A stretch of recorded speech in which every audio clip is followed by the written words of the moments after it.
오징어 게임이라는 한국 드라마가 전 세계에서 흥행에 성공한 후 여기저기서 무궁화꽃이 피었습니다. 라는 게임을 하고 또 뽑기 게임을 많이 하더라고요.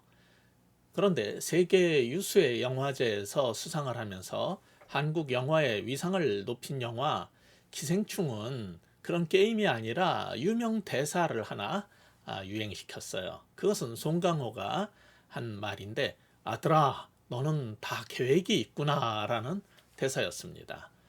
저는 오늘 본문을 읽으면서 하나님께서도 예수님께 그런 말씀을 막 하실 것 같은 그러한 느낌이 들었어요.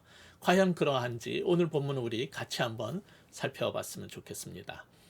밤새 풍랑에 시달리다가 예수님의 말씀 한마디로 바다가 또 바람이 잠잠해진 후 1절을 보면, 오늘 본문 1절을 보면 예수님은 바다 건너편 거라사인의 지방에 이르셨습니다. 여기서 바다 건너편 거라사인의 지방이란 유대인이라면 지나다니기도 꺼리는 부정한 이방인의 지역을 말합니다.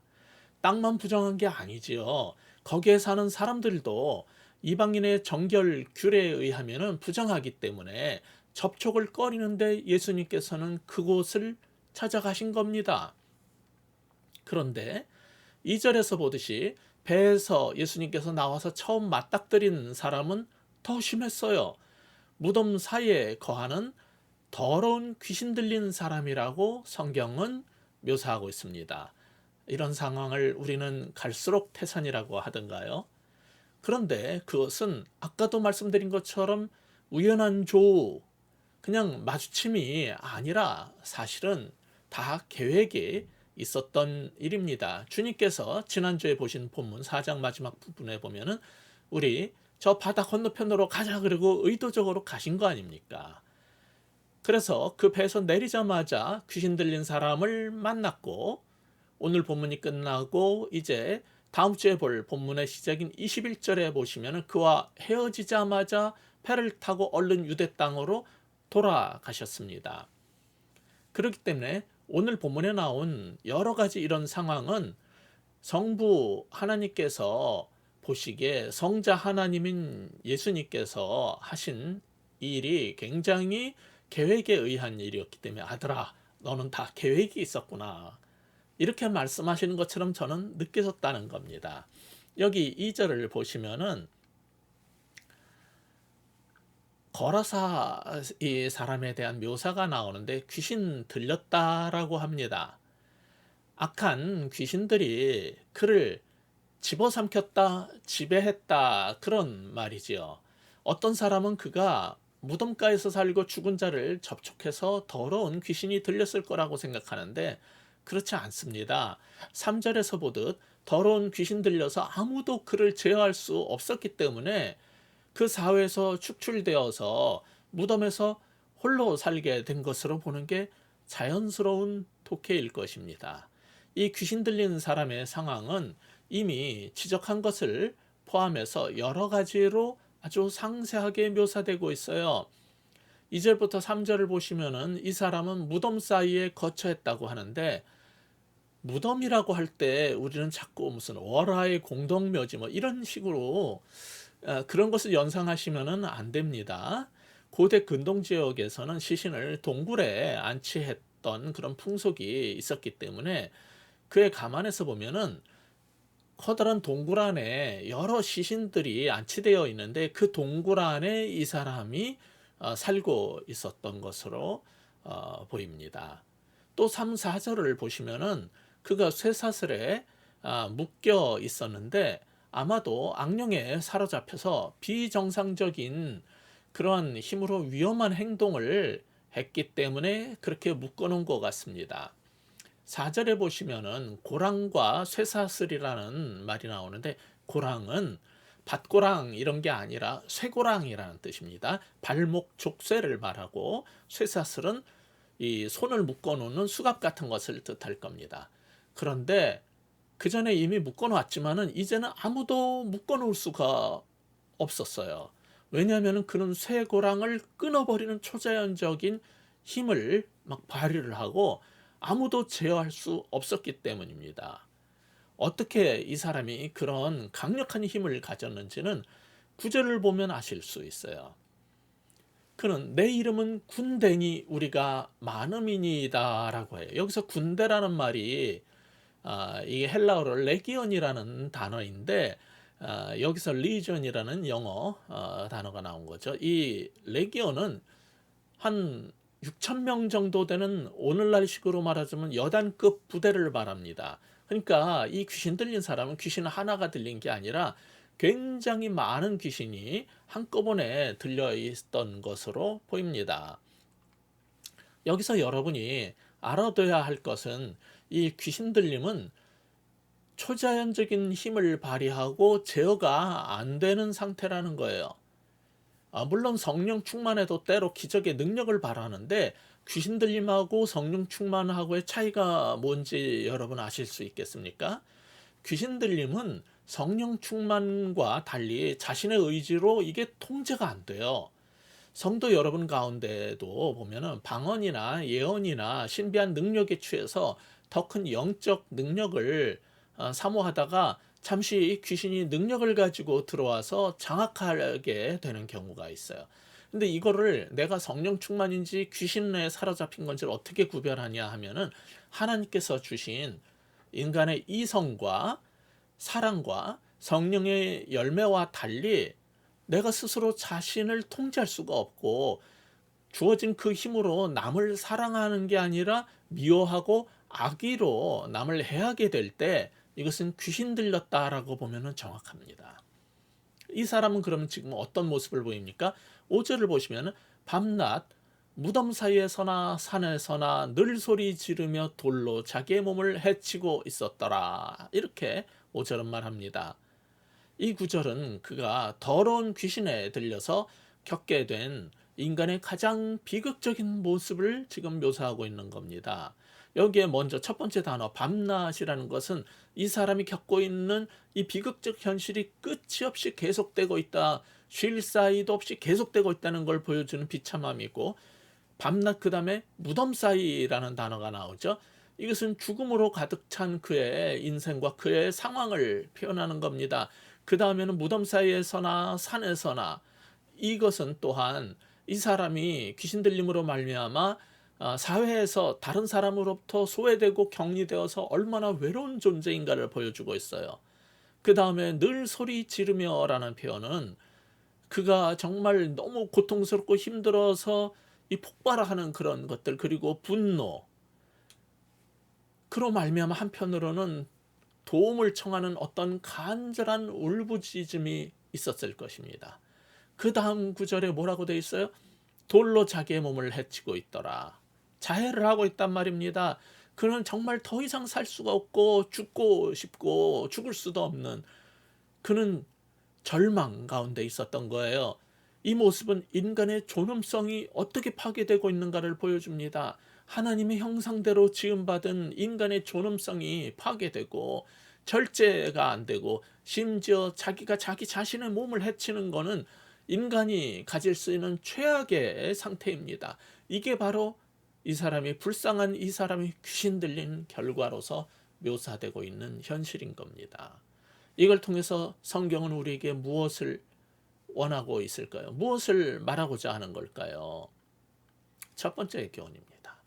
귀신 들려서 자기의 삶이 파괴되지 않게 조심하자는 겁니다. 1절부터 5절의 말씀은 우리로 하여금 귀신이 어떤 이유로든 귀신 들려서 내 삶이 파괴되는 일을 겪지 않게 하자. 그런 일이 생기지 않도록 우리 조심해야 된다라는 것을 가르치고 요구하고 있음을 우리가 알 수 있습니다. 그런데 귀신 들린 사람이 자신을 통제하지 못하고 누구도 제어할 수 없게 되었는데 영적으로는 자기보다 강한 존재를 보면은 꼼짝을 못합니다. 이게 또 귀신의 특성이에요. 무덤 사이에서 아무도 제어할 수 없는 그 더러운 귀신 들린 자도 6절에서 보시면은 예수님을 멀리서 보고도 달려와서 엎드려 절을 합니다. 6절 같이 읽으시겠습니다. 시작. 그가 멀리서 예수를 보고 달려와 절하며.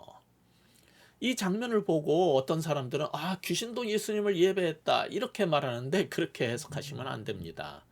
이것은 위대한 존재 앞에서의 굴복을 뜻하는 것이지 예배가 아니에요.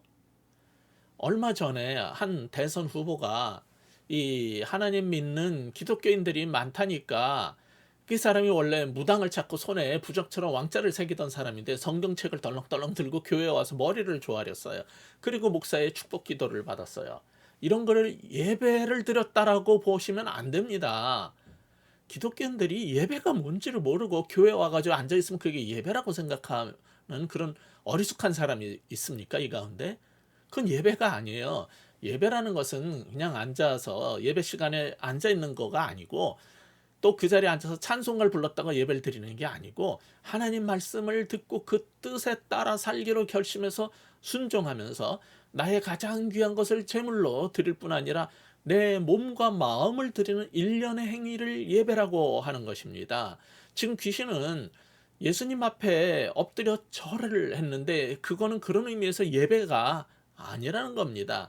이렇게 말할 수 있는 이유는 7절 때문입니다. 우리 7절 우리 같이 한 목소리로 같이 읽어 보시겠습니다. 시작. 큰 소리로 부르짖어 이르되 지극히 높으신 하나님의 아들 예수여 나와 당신이 무슨 상관이 있나이까 원하건대 하나님 앞에 맹세하고 나를 괴롭히지 마옵소서 하니. 귀신 들린 자가 멀리서 예수님을 보고 달려 나온 것은 하나님의 아들이 이 더러운 이방 지역에 나타나신 것에 대한 놀람 때문이었지만 또 한 가지 목적이 있었기 때문입니다. 그것을 뭐라고 합니까? 7절 후반부를 보세요. 나를 괴롭히지 마옵소서. 귀신은 지존의 존재 앞에서 두려움에 떨면서 자신을 해하지 말고 내버려 두시기를 간청하고 애원하고 있는 것입니다. 왜 그랬을까요? 8절에 나오죠. 8절도 같이 읽어보시겠습니다. 시작. 이는 예수께서 이미 그에게 이르시기를 더러운 귀신아 그 사람에게서 나오라 하셨습니다. 이 사람에게서 지금 귀신은 자신을 내쫓지 말아달라고 청탁하기 위해서 달려와서 엎드린 겁니다. 그때 더러운 귀신이 뭐라 그래요? 지극히 높으신 하나님의 아들 예수여라고 7절에 보면 그렇게 말하는 게 나오죠. 이걸 보고 귀신도 신앙 고백을 했다 이렇게 말하는 사람도 가끔 있는데 이건 신앙 고백이 아닙니다.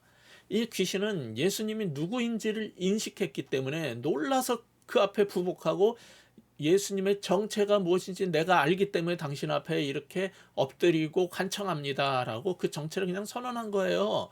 반면 참된 신앙 고백은 단순히 어떤 사실에 대한 인정이라든지 선언이 아니고 그것을 마음으로 믿어서 그에 합당하게 사는 거예요. 그게 고백적 신앙이지 단순히 고백하는 게 사도신경을 외우는 게 신앙 고백이 아니란 말이에요. 그러니까 여러분 보시면 예배 시간에 사도신경을 매번 외우는데도 그 말씀대로 살지 않은 거는요. 그건 신앙 고백이 아니에요. 그냥 그거는 예배의 절차일 뿐이고 종교 생활일 뿐인 것입니다.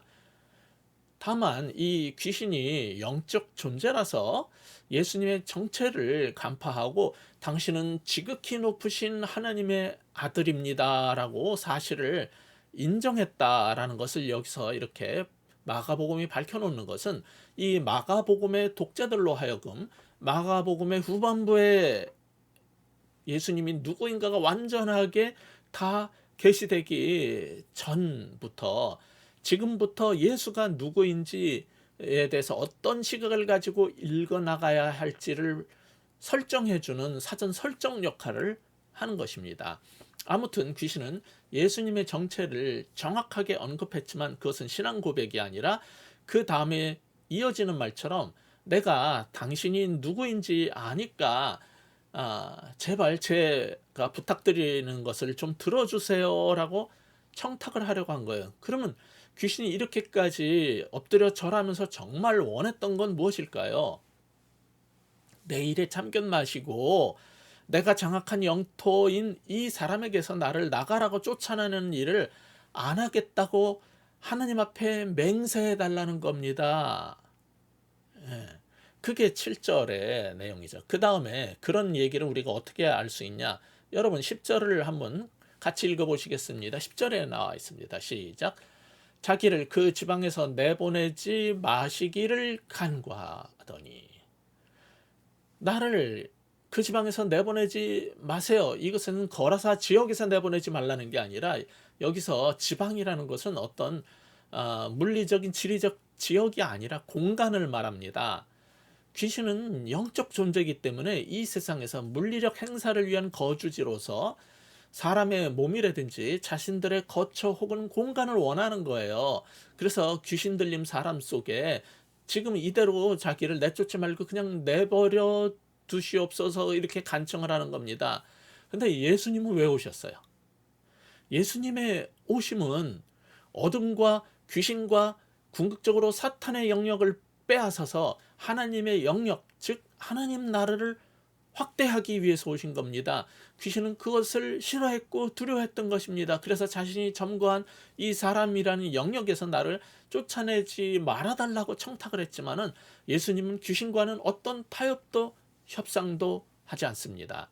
주님은 결정하시고 명령하실 뿐입니다. 귀신은 원하든 원치 않든 복종하게 되는 겁니다. 여기서 중요한 것은 도대체 이 예수님은 어떤 존재기에 지난주에 본 것처럼 바다도 바람도 복종을 했고 이 더러운 귀신과 악한 영들마저 복종하는 것인가에 대한 그 질문에 대한 답을 독자로 하여금, 마가복음의 독자로 하여금, 우리로 하여금 대답하게 하려는 것입니다. 그것이 오늘 본문이 우리에게 말하고 싶은 거예요. 누구도 제어할 수 없는 강력한 힘을 가지고 이 사람을 통제했던, 지배했던 이 귀신도 인정하고 복종할 수밖에 없었던 존재인 이 예수님을 보라는 것입니다. 그게 지금 오늘 본문 사건의 의도인 것입니다. 아무튼 귀신은 8절처럼 그 사람에게서 나와서 어차피 쫓겨나게 될 것을 깨닫고 다시 한번 간청을 합니다. 그게 12절이에요. 우리 성경 12절 같이 읽어보시겠습니다. 시작. 간구하여 이르되 우리를 돼지에게로 보내어 들어가게 하소서. 유대인들은 양을 치고 양고기를 먹지, 돼지는 율법 규정에 따라서 굴이 갈라진 그런 동물 중에 하나이기 때문에 부정한 짐승으로 여겨서 먹지 않았어요. 따라서 사육하지도 않았습니다. 그것은 금기시됐던 일이에요. 그러나 지금 예수님이 도착한 이곳 이방 땅 거라사 사람들은 돼지고기를 먹고 돼지를 쳤어요. 귀신은 그 사람으로부터 이제 쫓겨나게 되면은 저 돼지 떼라도 근데 들어가게 해달라고 간청을 한 겁니다. 어쨌거나 이 귀신을 불쌍한 사람으로부터 빼내기 위해서 주님은 그것을 허락하셨어요. 그렇지 않으면 또 다른 사람에게 들어가고 말 수 있죠. 그러자 이 귀신 군대는, 군대 귀신은 근방에 있던 거의 2,000마리나 되는 돼지떼 속으로 들어갔어요. 그 결과는 무엇입니까? 13절 읽어보시겠습니다. 자, 우리 같이 읽어보시겠습니다. 시작. 13절. 바다를 향하여 비탈로 내리달아서 바다에 빠져가지고 다 돼지들이 몰사한 거예요. 그렇다고 영인 귀신이 익사한 거는 아니지요. 영은 물에 빠진다고 죽는 게 아니지요. 그럼 여기서 말하고자 하는 게 무엇이겠습니까? 그것은 돼지의 파멸을 통해서 귀신에게 지배받거나 귀신을 추종하는 존재의 결국이 무엇인가를 보여주려는 거예요. 그것은 죽음과 영원한 멸망이라는 사실이지요. 고대 근동 지역에서의 개념은 바다는 원래가 귀신과 사탄과 죽음의 상징이었어요. 그래서 귀신들이 돼지떼에 들어간 다음에 바다로 뛰어든 것은 귀신과 함께하는 자들의 궁극적인 파멸, 영원한 멸망을 사람들에게 지금 보여주려고 하는 것입니다. 귀신과 사탄은 마지막 날 최후의 심판 후에 지옥에서 영벌에 처해질 것입니다.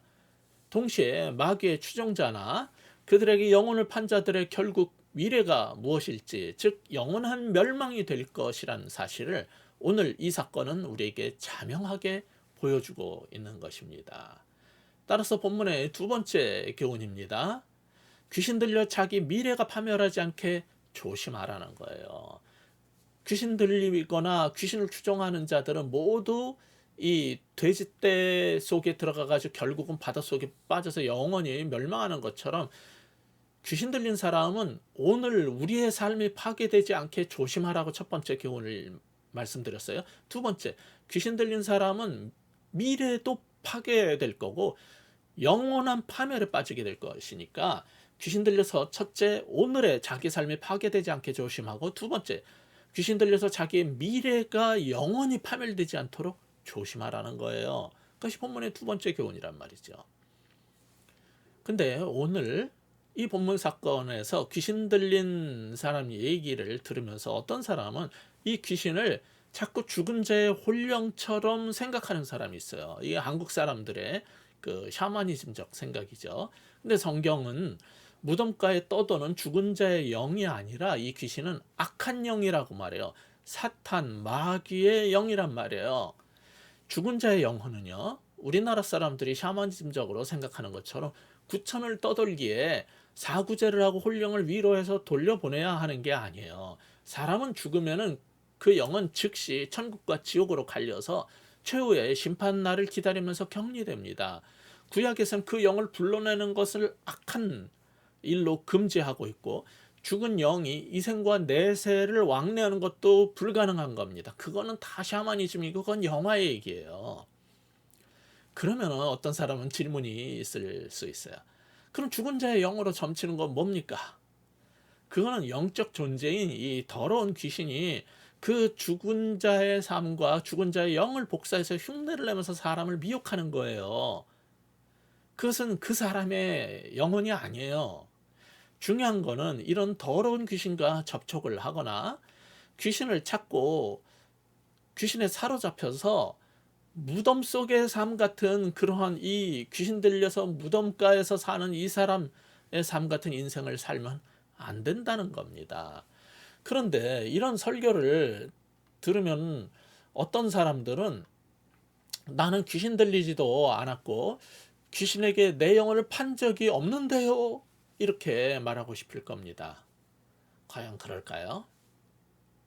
물론 오늘 본문에 나오는 이런 군대 귀신 집힌 사람 정도의 이런 아주 극심한 귀신 들림의 현상은 아니지만은, 엑소시스트 영화에 나오는 그런 정도는 아니지만은, 현대적인 귀신 들림은 굉장히 우아하고 사람들이 모르는 상태로 진행이 되는 경우가 많아요. 어떤 것에 과도하게 집착을 하고 어떤 성적인 거나 이런 것이나 마약 같은 데 중독이 되는 것, 그리고 끊임없이 그 사람을 미워하고 또 어떠한 내 생각과 다른 사람, 정치인이나 또 뭐 대통령이나 누구나 그냥 증오하는 거, 자기를 힘들게 했던 어떤 사람을, 자기한테 잘해주지 않았던 어떤 사람을 증오하는 영, 그리고 남을 계속 속이고 거짓말하는 사기의 영, 이 거짓의 영에 사로잡혀 사는 사람들이 예상외로 너무너무 많습니다. 굉장히 많은 사람들이 거짓의 영, 사기의 영, 증오의 영, 미움의 영, 중독된 그러한 귀신 들림, 귀신에 사로잡힌 삶을 살고 있단 말이에요. 안 그런 것 같죠? 어떤 사람은요, 무슨 일만 생기면 하나님께 기도하는 대신 용하다는 무속인을 찾아다니는 습관을 가진 사람이 있어요. 사주 카페에 가서 그것을 물어보고 뭔가를 알아야지 속이 시원한 사람들이 있어요. 심지어는 교회를 다니면서도 사업이나 장래를 위해서 기륭을 묻기 위해서 툭하면 점쟁이나, 어떤 사람은 기독교인의 승려를 찾아가서 항상 물어본대요. 정말 기가 막힌 얘기들을 제가 많이 들었어요. 이게 바로 귀신과 접촉하고 악한 영에게 지배당하는 삶입니다. 돈을 쉽게 많이 벌기 위해서 점쟁이를 찾고 복을 받기 위해서 복비를 내면서 그 앞에 절을 하고 빌고 점괘를 구하는 거, 잘못된 방법인지 알면서도 선택한 사람도 있지만은, 이런 게 뭐가 잘못된 건지조차 인식하지 못할 정도가 된 게 바로 귀신에게 그 영혼이 팔린 거하고 뭐가 다릅니까? 여러분, 키아누 리브스, 알 파치노, 샤를리스 테론인가? 유명 배우들이 주연한 데블스 애드보케이트라는 영화가 있어요. 우리말 이 뜻이 이제 그 마귀의 변호사라는 뜻인데 그냥 그게 너무 심하니까 그냥 데블스 애드보케이트라는 그런 제목으로 우리말 영화가 그렇게 제목으로 해서 상영된 적이 있죠. 여기 보면 변호사들 얘기인데 그들은 번듯한 수트를 빼입고 법을 논해요. 근데 이 사람들은 돈과 명예를 위해서 자신들이 갖고 있는 그 알량한 법 지식을 이용해서 범죄자인 줄 알면서도 풀려나오게 도와줍니다. 이 악마의 변호사들은 돈과 권력을 위해서라면은 조작을 일삼고 증거를 숨기기도 하고 엄한 사람 집어넣는 일도 마다하지 않는데 그런 변호사들, 판사들, 검사는 마귀에게 자기의 영혼을 판 사람들이라는 거예요. 여러분 지난주에 뉴스에서도 보셨겠지만은 여당 선거 캠프에서 군 출신 싱글 워킹맘인 한그 군사학 여교수를 영입했어요. 그러자 야권에서는 그 여자는 혼외자를 낳아서 길렀다는 사실을 부각시켜서 사회에서 매장을 하고 사퇴로 몰아간 일이 있었죠. 그녀의 과거는 분명히 잘못된 부분이 있지만은 그 여자 말대로 지금 이제 10년도 지난 후에 아무리 열심히 살아보려고 발버둥을 쳐도 결국은 안 된다며 좌절하고 잠적하게 됐었어요. 이 일을 보면서 한 인사 이론을 가르치고 그 조직 행동을 연구했던 교수가 SNS에 글을 올렸는데 제목이 악마의 얼굴을 한 인간에게였어요. 아마 이 일을 처음에 이제 폭로했던 그 가세연인가 하는 곳에 강용석이라는 사람, 그 사람이 옛날에 변호사였다는데 나는 그 사람이 진짜 변호사인지 모르겠어요. 지금 하고 있는 일을 보면은 이건 변호사가 할 일이 아니에요.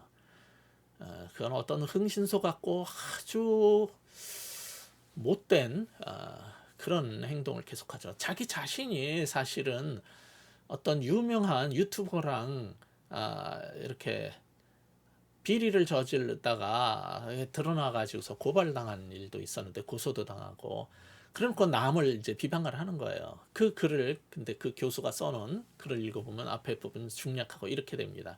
변호사면 뭐하냐? 서울대 하버드 나오면 뭐하냐? 이렇게 학벌 좋은 애들일수록 그들의 악마성은 사회에 더 큰 해악을 끼친다. 이런 식으로 하면서 그 다음에 그걸 또 받아쓰게 하는 언론의 행태도 비판을 하고 있어요. 물론 서울대 나왔다고 다 강릉석 같지는 않아요. 그런데 요즘 언론을 보면 문제 일으키는 자들의 대다수가 그렇기 때문에 이 사람이 화가 나서 그런 글을 쓴 것 같아요. 이 선대위에 발탁되었던 여교수의 삶에는 아까도 말씀드렸지만 분명히 잘못된 점이 있지만은 그녀가 선출직 대통령 후보로 나간 것도 아니고 공직인 총리나 장관 청문회에 올라간 것도 아니잖아요. 그런데 그의 사적인 삶까지 그렇게 파헤쳐가지고 언론을 통해서 일가족을 그 어린 아이까지 그 인생을 다 짓밟고 꼭 그렇게 망가뜨렸어야만 했는지 참 의아합니다. 그런데 그 인사관리 조직 행동을 가르쳤던 교수가 쓴 글 제목이 악마의 얼굴을 한 인간에게가 아니라 인간의 얼굴을 한 악마에게가 그 사람의 의도가 아니었나, 이게 더 맞는 표현 아닌가 하는 생각이 들면서 고쳐주고 싶은데 이건 아마 제가 제 교수로서의 직업병일 거예요. 저 역시 교수로서의 직업병. 분명한 거는 세상에는 귀신 들린 사람이나 영혼을 마귀에게 판 것과 별반 다름없는 삶을 사는 사람들이 많다는 겁니다. 자기 가족은 50억씩 받아먹어도 아무런 잘못이 없고 또 마약을 하고 음주운전을 하다가 잡혀가도 당당한 사람들이 있어요. 뒤에서 어떤 사람을 고발하라고 사주를 해놓고 조작을 해놓고 아무 문제 없는 것처럼 행세를 하면서 공정과 정의를 논하기도 하고 확실하게 증명되지도 않은 표창장을 가지고 한 사람의 가정과 그의 자식의 인생을 처참하게 박살내서 이 땅에서 지옥의 삶을 살게 만들기도 하지만은 자기 가족은 주가를 조작하고 문서를 위조하고 수십억의 사기를 쳐서 남에게 피해를 입혀도 아무 문제 없다고 보호하는 거. 이건 이중적이지 않습니까? 더 안타까운 건 그게 아니라 뭐냐면요. 자신의 정치적 입장을 위해서 그런 문제가 있는 사람들도 좋다는 대다수의 수많은 사람들이에요. 우리나라의 30%가 그걸 아무 문제의식을 못 느끼고 지지한다고 하더라고요. 그 가운데 특히 목사와 그리스도인이라는 사람들마저 무당을 찾고 손에 왕자를 새기고 부적을 쓰고 학문침까지 맞는 사람을 지지하고 축복 기도를 해주는 일, 그리고도 거기에 대해서 전혀 문제의식이 없는 사람들이 바로 보수 정통을 자처하는 우리 한국 기독교의 이 참담한 현실이라는 거예요. 박정희가 집권 후반기에 유신 독재를 하고 전두환이 총칼로 수많은 국민을 죽이던 때에도 그들을 지지하고 조찬 기도회를 해줬던 목사들 아닙니까? 그런 장로들 아닙니까? 우리를 부자 되게 해줄 거라면서 교인들에게 이명박 지지를 대놓고 호소했던 목사들과 장로들이 결국 오늘날 이런 만몬과 성장에 사로잡힌 한국교회를 만들어가지고 오늘에 이르러서는 깊은 수렁에 빠지게 한 거고요. 결국 그들 때문에 MB가 감옥에 가게 된 겁니다. 그들이 집어넣은 게 아니라 그 사람 대통령 안 됐으면 감옥 안 갔을 거예요. 결국 그가 감옥에 가게 된 거는 그런 사람들을 정치의 자리로 끌어내준 사람들이란 말이에요. 이 교훈을 크리스찬들이, 목사들이 여전히 깨닫지 못하고 있는 게 너무너무 안타깝습니다. 도대체 목사와 기독교인이란 사람들은 무엇에 사로잡혀서 판단력이 그렇게 흐려지고 돼지떼를 비탈길로 내달리게 만드는 걸까요? 이제는 달라져야 합니다. 이젠 달라져야 해요. 정치적, 물질적, 명예와 권력욕에 사로잡혀서 자기 영혼을 더러운 귀신에게 빼앗기지 말고 오직 성령으로 충만해야 됩니다. 근데 이 사람들이 또 말로 제일 성령 충만을 강조하는 사람들이에요. 실제로는 세상의 영과 더러운 영에 사로잡혀 살면서 어떻게 성령 충만을 그렇게 주장을 하는지 좀 자신을 돌아보고 깊이 성찰해 봤으면 좋겠어요. 오늘 본문에서 더러운 귀신들이 돼지떼에 들어가서 비탈길을 내달려 바다에 빠뜨려 몰살시킨 사건을 보면서, 근데 어떤 사람들은요, 아이고 불쌍한 돼지 치던 사람은 2,000마리 돼지를 잃게 되었으니 어떻게 하냐, 그 돼지고기 아깝다, 이런 생각을 하는 사람들이 있더라고요. 저도 돼지 치던 사람에 대해서는 안타깝게 생각해요. 그렇다고 본문이 말하고자 하는 바를 놓치면 안 되는 것입니다. 14절을 보시면은 돼지 치던 자들이 놀라서 마을로 돌아가가지고 사람들한테 그 사건을 말했는데, 15절 보세요. 돼지 치던 사람이나 마을 사람들이 돈 문제나 손해배상 문제를 제기하지 않습니다. 그들의 더 중차대한 반응이 뭐였어요? 15절입니다. 우리 15절을 같이 읽어보시겠습니다. 그 귀신 들렸던 자, 곧 군대 귀신 집혔던 자가 옷을 입고 정신이 온전하여 앉은 것을 보고 두려워하더라. 우선 이 군대 귀신 들렸던 사람이 회복되어 온전해진 것에 놀랐어요. 우리가 주목해 봐야 할 것은 귀신 들림의 비극과 그 악한 귀신 들림에서 구원받은 사람의 상태의 차이입니다. 그게 훨씬 중요해요.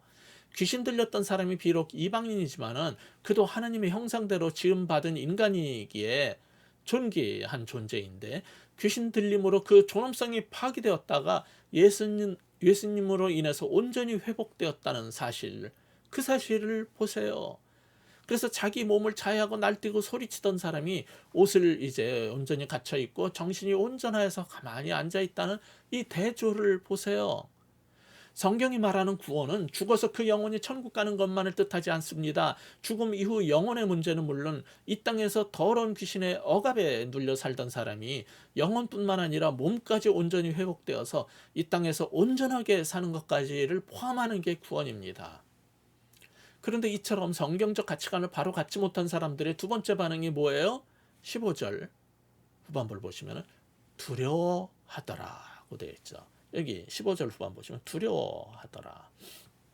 거라사 지역 주민, 누구도 제어 못하던 이 군대 귀신 들리는 사람의 그 귀신을 쫓아내고 해결해 주었건만, 그들은 예수님께서 이곳에 계속 계시다가는 자신들이 또 어떤 경제적 물질적 손실을 입을지 몰라서 두렵고 싫었어요. 그래서 이 사람들이 하는 일을 보면은 자신들의 병 고침을 원할 때 가족의 귀신 들림을 고치고 싶을 때는 예수님을 원하지만은 다른 사람의 귀신 들림이 고쳐지든 말든 그건 중요하지 않고요. 예수님이 우리 가까이에 있다가는 어떤 경제적 손실이 생길지 몰라서 걱정을 하는 게 사람들의 모습이에요. 그것을 15절은 그들이 두려워하더라고 표현한 겁니다.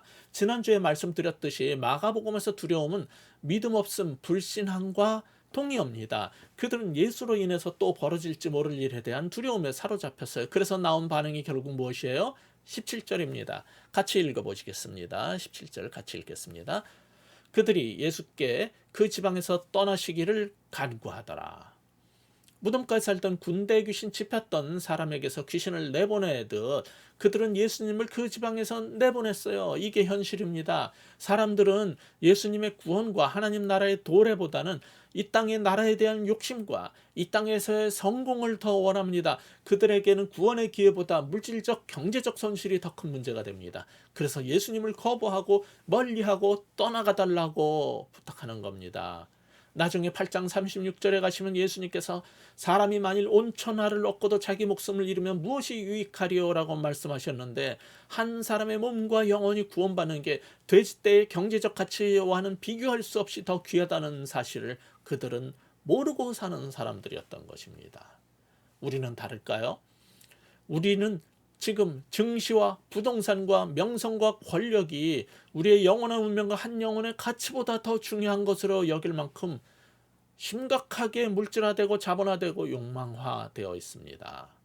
그러다 보니 교회 다니고 예수 믿으라고 하면 교회 다니면 헌금을 해야 되고 아까운 주말에 시간을 내서 어디 놀러도 못 가고 캠핑도 못 가고 교회를 매주 나가야 되고 나 자신을 위해 쓸 힘을 다른 사람과 교회를 위해서 봉사를 해야 된다는데 그게 싫어가지고 우리에게 찾아오시는, 내게 다가오시는 예수님을 멀리하고 안 믿으려는 사람들이 점차 늘고 있는 것입니다. 이게 얼마나 안타까운 일입니까? 그렇기 때문에 오늘 본문의 마지막 교훈은 이것입니다. 세 번째, 귀신과 무력에 사로잡혀 예수를 멀리하지 않게 조심하자는 겁니다. 첫 번째 뭐였어요? 귀신 들려 자기 삶이 파괴되지 않게 조심하자는 거예요. 오늘의 삶. 두 번째, 귀신 들려서 자기의 영원한 미래가 파멸되지 않게 조심하라는 겁니다. 세 번째, 귀신과 무력에 사로잡혀서 예수를 멀리하지 않게 조심하자는 것입니다. 반면에 참으로 은혜를 입고 구원받은 사람들은 이런 사람들과 달리 어떤 모습을 보여줍니까? 18절을 보세요. 주님께서 그곳을 떠나실새 함께 가고 싶어 합니다. 그러나 주님은 그것을 허락하시지 않고 19절에서 보듯이 집으로 돌아가서 내 가족들로부터 하나님께서 어떤 큰 일을 내게 행하셨는지를 전하라고 하셨어요. 예수님의 은혜를 입고 구원을 받은 사람은 예수님을 따라다니고 같이 있고 싶겠지만 그게 최선일 수는 없습니다. 주님의 말씀처럼 자신이 있는 곳에서 예수님의 큰 일과 주님의 복음을 전파하는 증인으로 사는 게 중요하다는 겁니다. 그것이 주님의 뜻이에요.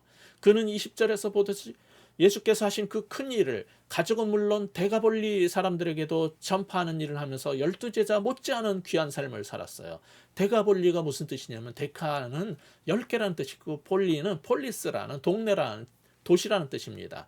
즉 그가 살던 거라사시뿐 아니라 거라사라는 지역뿐 아니라 다메섹, 필라델피아, 가다라, 히포, 스키토폴리스 등 10개 도시로 구성된 데가볼리 전역을 다니면서 예수님의 복음을 전파했다는 거예요. 이것은 나중에 7장 후반부에서 예수님께서 데가볼리 사역을 하실 때를 예배한 것임을 독자들한테 살짝 언급을 하면서 그 지명을 익히게 하는 것입니다.